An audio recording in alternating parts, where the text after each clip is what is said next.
Well, it started with Roy's family. This is a third generation working family farm. And in 2001, he had sold his dairy herd, and he was, basically what he did is he bought an insurance agency in Middletown after he sold the dairy herd. And the farm was here, but not a lot was happening. It was corn and soybeans and hay.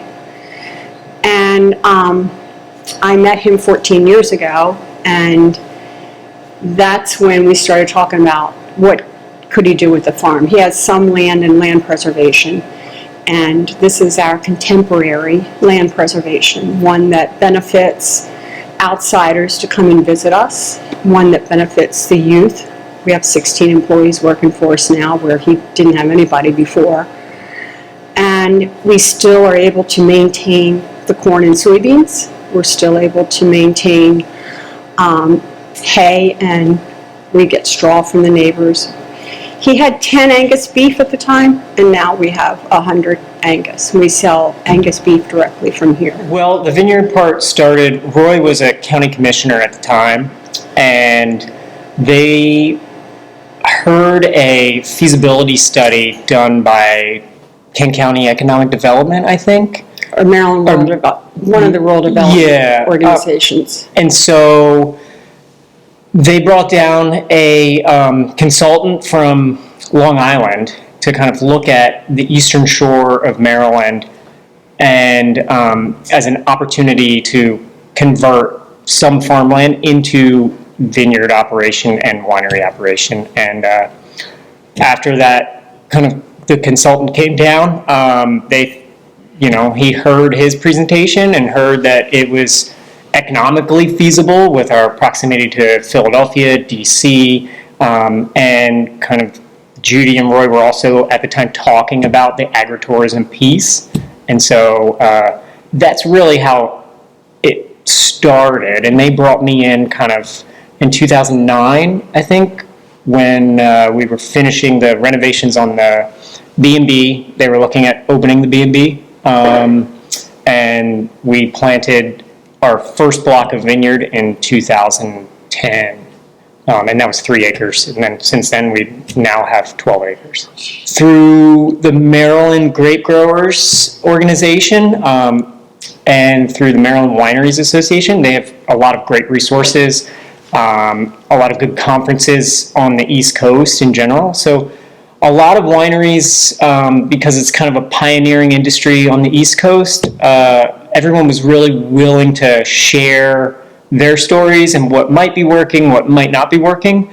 So it's kind of a pretty open industry here. And then we brought in some consultants. We've worked with a couple of different consultants to help us with winemaking and the vineyard production. So since then, we now have a full-time winemaker on site. The region that the grapes are growing in does have a significant impact. And so growing grapes on the East Coast in general, we're kind of a wetter climate. We're not an arid climate, so we get a good bit of rainfall throughout the season. What we're really looking for is a site that drains well, because we're going to get that rain, so we need well-draining soils. We have really good draining soils here. We have a little bit of gravel throughout our soil, which adds some nice minerality to some of our whites. It is fairly flat. And a lot of people think about, when they're growing grapes, they think about that south-facing slope with great sun exposure. Here, we don't have those big rolling hills. We're in Kent County, but we are willing to use what we have here, which is those well-drained soils. We get a lot of nice ventilation that helps keep things dry after a rain event, so the fruit dries off quickly, the leaves dry off quickly, reduces disease pressure. So we currently grow, over those 12 acres, we have 8 different varieties. And out of those 8 varieties, I want to say we make about 15 different wines, from sparklings to sparkling rosés to varietal specific wines to blends. We have a few red blends. Malbec. Yeah. So Malbec's been a really big hit for us. It's been producing really nicely here. And Cab Franc. and Cab Franc, yeah. Everybody likes it. That's been a good Yeah. variety. This behind us was a screened-in, we called it the hay barn, and that's where we would do small events. And this was an open patio. So COVID had a lot to do with this, because when COVID hit and people really wanted to be out, we had to accommodate somehow. So we ended up putting a tent over near the big house, and like last summer, there was just like people all over the place. And I said to Roy, that's it, I can't take it anymore. It was hot down here. I said, I'm too old for this. We need a building. So we worked with a firm, and he took what we had with the hay barn and just closed it in, added windows, added bathrooms, and added a small catering kitchen. And life is so much better now that we're all in one spot, and I only have to walk about 2 miles a day versus 10 or 15. Inside tastings are actually hand-poured wines, and wines are described to each customer. Outside tasting will be bottles and glasses that they can purchase. In my lifetime, I've created a few projects, and I grew up on a farm, and then I went off and taught college. So my life was really different. But when I got back to the farm, and after I had experienced things in my life, and Roy's like, I don't know what to do with the farm, I'm going to put more in land preservation. I said, oh my God, let's just think about this. People would pay money to be here. And he's like, why? And that's sort of the feedback I got from a lot of people in the area. It's like, why would people want to come out and tromp around on a farm? But I enjoy doing it, and I thought, many of the people that don't have access to a farm, now this gives them a chance to have access to the farm. Even if they're not actually doing the chores and things, at least they're hearing about what we're doing and understanding what farming life's all about. But I think the thing that has surprised me the most, I think that was the original question. When we first got here, it was just Roy and I, and then Brandon came on, and then finding employees that, first of all, don't mind the smell because it's a farm, and they don't mind being versatile. Like, you may have to go out and do some things in the yard, or you may have to be in here. And we've been able to find some really great locals that are engaged with the clients or engaged in making wine. And that really excites me, is that, people wanting to be a part of this process.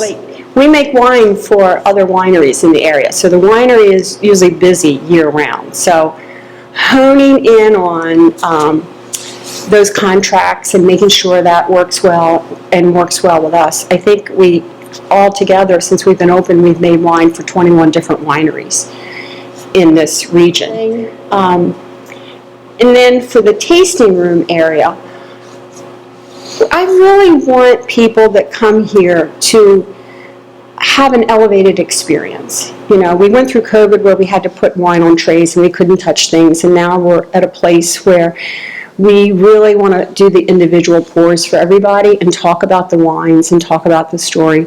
And I think having a team that's well trained in that is really important. The other thing I think is really important is the connection between food and wine. And we've been fortunate enough, Chef Stave, he has a PBS and Netflix show called Taste of History. 2 years ago, he filmed out here. You can find it on Netflix now. It's season 12. And that's brought a lot of people out, where he actually helped harvest the Merlot grapes. And then out back, we built a fire pit for him, and Chef Paul and Chef Stave made oxtail stew for dinner. And that was pretty impressive. That made us feel like, we should be doing more of, food events. Yeah. And now we have this lovely facility, Robbie. I think the other thing that's really important is, when we first got started, we had like 10 wine club members. And now we have 525 wine club members. Now, these are couples, so that's 1,000 at least. And 4 times a year, they're here picking up their wine allocation, and we always have a party for them. And then they're bringing more people out. And that Crow wine was poured at the governor's inaugural ball. And I think that is a big statement, that local is really important. Even if you're in Baltimore, local wines, or wherever you are, you should be, if you're serving the public and you're reflective of the area, you should do as much as you can to reflect local cuisine and local food.